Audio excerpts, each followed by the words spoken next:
Good. All right. So, hey, what's going on, Scouts and Scouters? We've got Roger Neal on the line with me. We're practicing social distancing. Roger is in an undisclosed safe location. And so Roger and I are going to talk about cyber safety with a lot of units participating and still meeting through social media and through Zoom GoToMeeting platforms. Roger, thanks so much. What kind of advice do you have for our Scouts and Scouters that are doing this right now? I'm working off my tablet. So Microsoft 10 and a tablet. Oh, nice. Okay, yeah, I'm working off of my Surface right now, so it works just as well as using a desktop or a computer. Now, all of our trained leaders should be current on youth protection. So what does youth protection guidelines say, or do they say anything about virtual meetings and in general online interaction with our Scouts?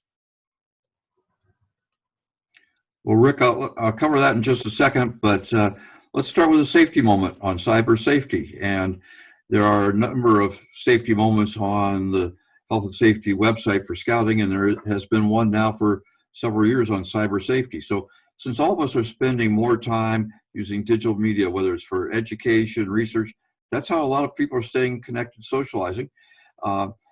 Safe guidelines are very important, and so nationally, the Scouts have formed a partnership with a group called the National Center for Missing and Exploited Children.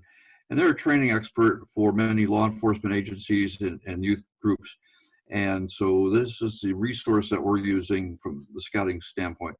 But certainly some of the things that are important on that, and we'll talk about these more in a few minutes, I'm sure, but the basic precautions about not clicking on links in emails if you don't know or recognize the sender, not opening attachments, keeping personal information out of your communications is so important in this day and age.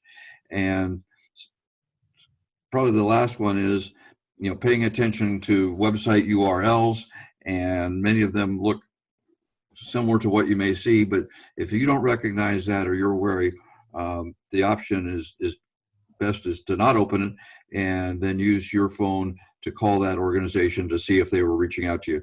So that's our safety moment for tonight's roundtable.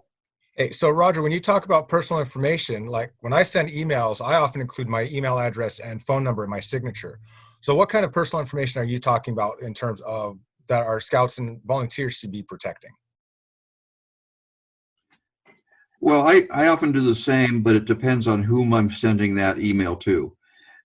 So if it's someone that I know or have an association with in Scouting that I want to make sure they have my phone number, I will do that. But the real personal information are things like your address, any bank information, social security numbers, and it even goes down to people posting on Facebook and other mediums like, well, here's a picture of us and we're currently at such and such location. And then the bad folks know that nobody may be home and it's at Target, or leaving messages. So the personal information, I'm comfortable with phones, numbers, if you know the person that's receiving your communication. Otherwise, I would not put anything else regarding my personal life in that message. Okay, yeah, absolutely. And if I do include my phone number, it's from somebody that I've corresponded with before, or somebody who might need to contact me or call me directly. So yeah, absolutely. And interestingly, Rick, on the cyber safety sheet, which I'll hold up here for a second, I know people won't be able to read it, but on that safety moment sheet, right down in the middle on the bold items, it says, do not give out personal information over the phone or in an email, and you're completely sure of who you are giving it to. And so that would be the advice that I would recommend for all of our Scouters and Scouts. I agree. Very good. So we got that started. Now, I don't know if you've seen Roger, but I see on social media, because I follow several Scouting forums, I've seen hundreds of pictures of Scouts sitting at a computer during their Scouting meetings, doing it through Zoom or GoToMeeting or some other virtual platform. And with this social distancing, it seems like a lot of people are doing that. I mean, you and I are several miles apart right now, but we're still holding this little talk. So what do you have terms for kind of safety, in mind for safety with this distance for our scouts? Well, and interestingly, the Scouting Wire that I received today has quite a few articles on this very subject. Um, One of the keys, of course, is having a secure link and site and software package, whatever you're using. And, we're seeing that with, in fact, the method that we're using today with Zoom. And as Rick and I talk about these things, if we mention a name, we're not endorsing that product. We're just saying what we're using. But there's been a lot of cases of what's now being called Zoom bombing. And instead of someone photo bombing you, they're Zoom bombing, and they're linking in, especially if they're not invited into a discussion. They're linking in and displaying pornographic material, inappropriate material, racist materials, and that type of thing. It seems like it's happening generally when the host has not limited the invitees. So one of the recommendations I would have is that whatever social media the scouts are using or scouters are using, the host needs to be clearly monitoring that. And if anything jumps in that they're not familiar with or don't anticipate, cut the link right now and reestablish the meeting in a few minutes. So that would be one thing that I would recommend. Secondly, you mentioned youth protection. And everyone needs to remember that communications using social media are the same as any other communications in scouting. In other words, no one-on-one communications. So a scout master should not be reaching out to only the senior patrol leader. The scout master should be either reaching out to the whole patrol leaders council, or include another adult on that communication. But again, just like anything else we do in scouting, one-on-one connections, one-on-one communications is not allowed, and that's another issue that we all need to be aware of.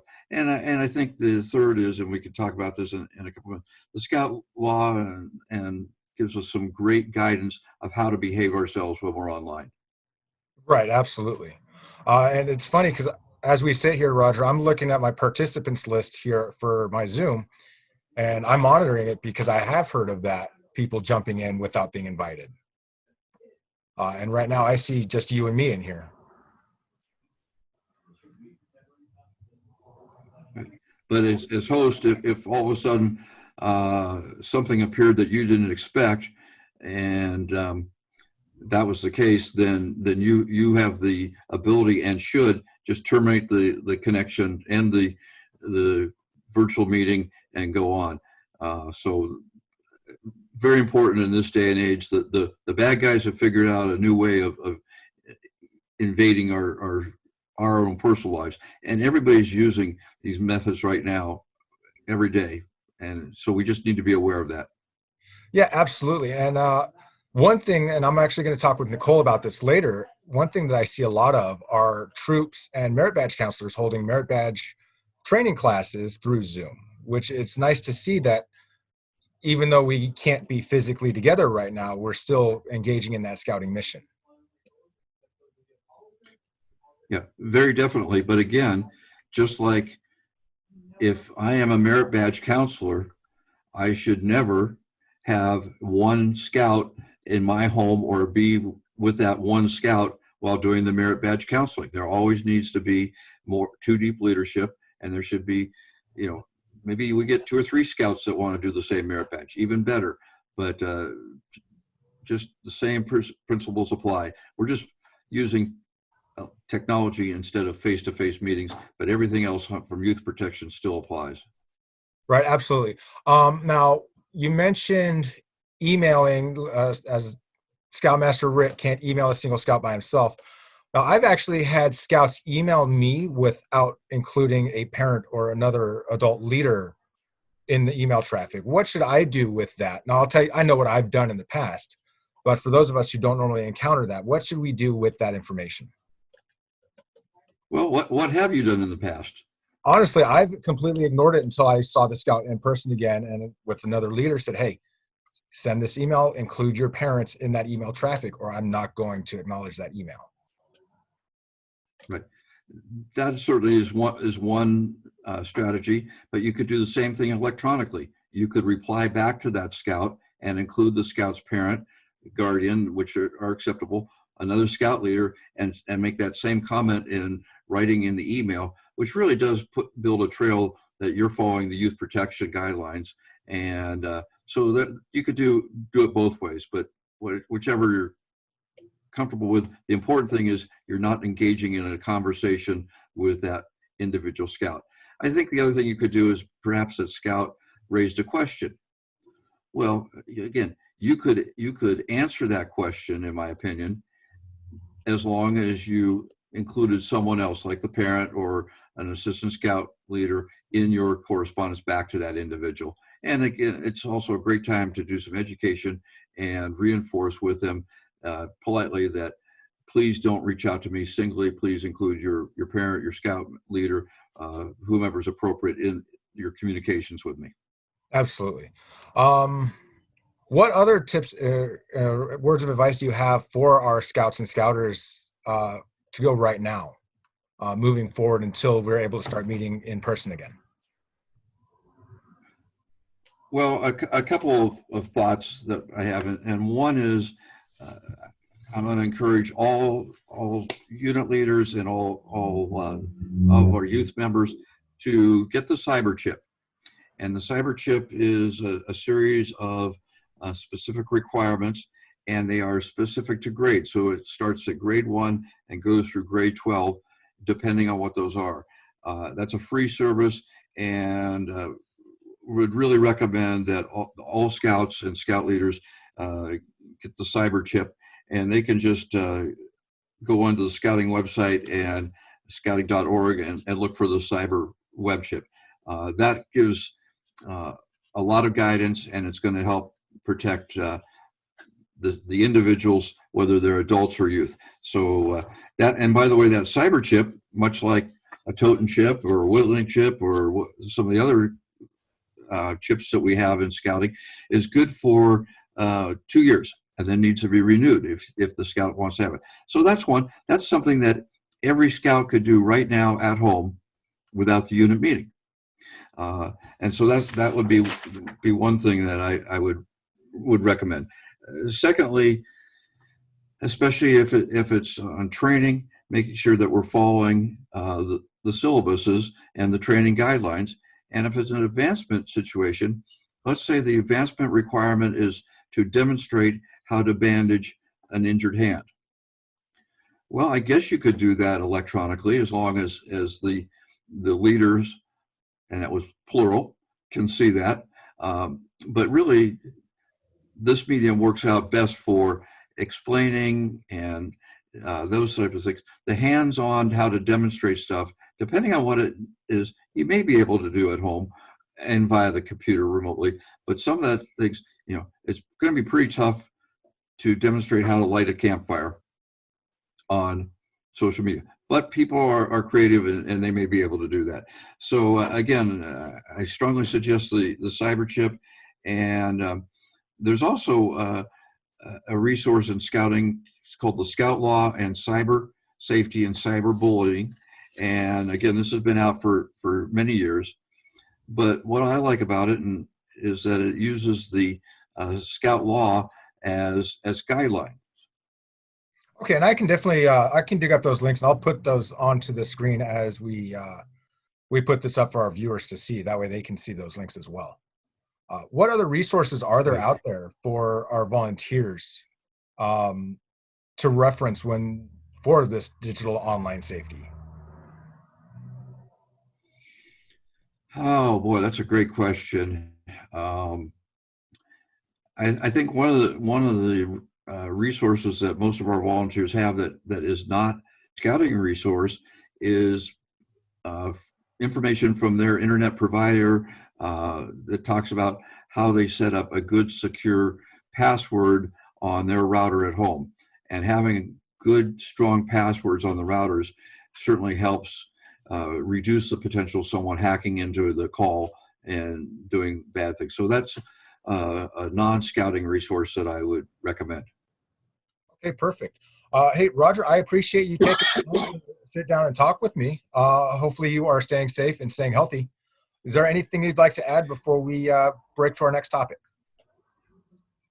No, I appreciate the time, Rick, and again, I think these are good resources that Scouting has, and people should realize that Scouting's been on top of this situation for several years.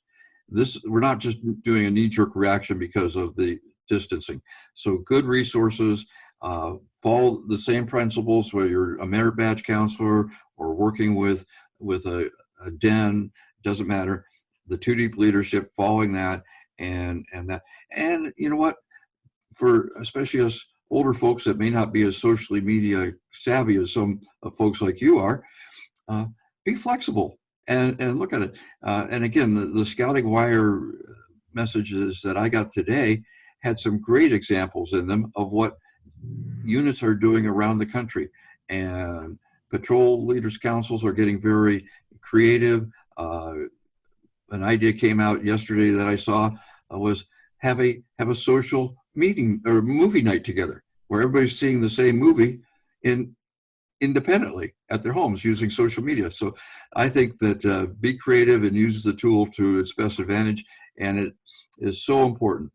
We know, and the psychologists will tell us, that young people are very affected by what's going on, and they pick up on the stresses at home. They may not voice anything, but they pick up on those things. So using these tools that we've been talking about is so important to keep the young people connected, which is going to be vital for their long-term health and welfare. Awesome. Hey, Roger, thank you very much for your time. Roger Neal from our Council Safety Committee. Hey, I'm sure you and I are going to talk again very soon, Roger. You have a wonderful day. Thank you for what you do. Thanks, Rick. Thanks, Roger. Take care.